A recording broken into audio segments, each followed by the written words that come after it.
After ng success ng Widow's War, panibagong hulaan ang tiyak na magpapasakit ng ulo ng mga kapuso sa GMA Prime. Mamaya na po ang World TV premiere ng bagong mystery murder series na Slay, kung saan pinuri ang pagganap ni Derek Monasterio. Makichika kay Lars Santiago. Fire is an energy. Guwapo at matipuno.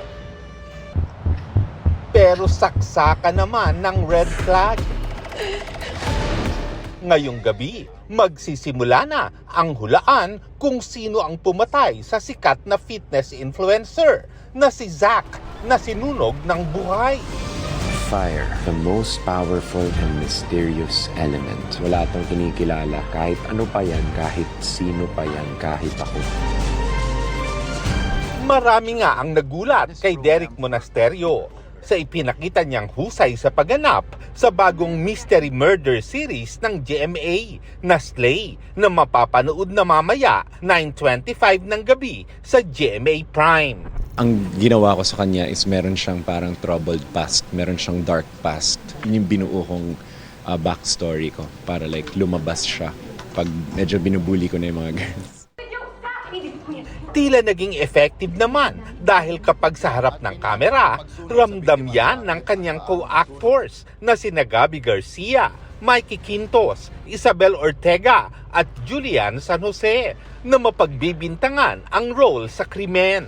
Nakakatakot talaga si Zack. As in, we all have our specific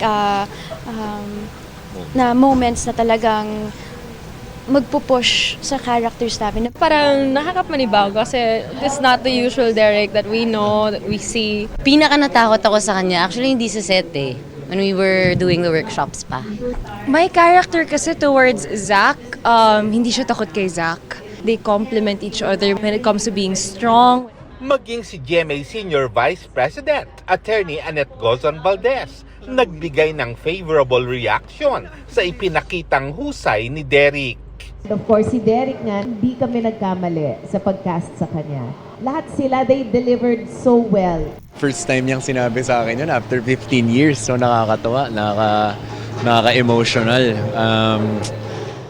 Ang saya sa feeling na hindi naman talaga ako yung bida rito, pero parang ako yung bida. Ganun yung feeling. Lars Santiago, updated sa showbiz happening.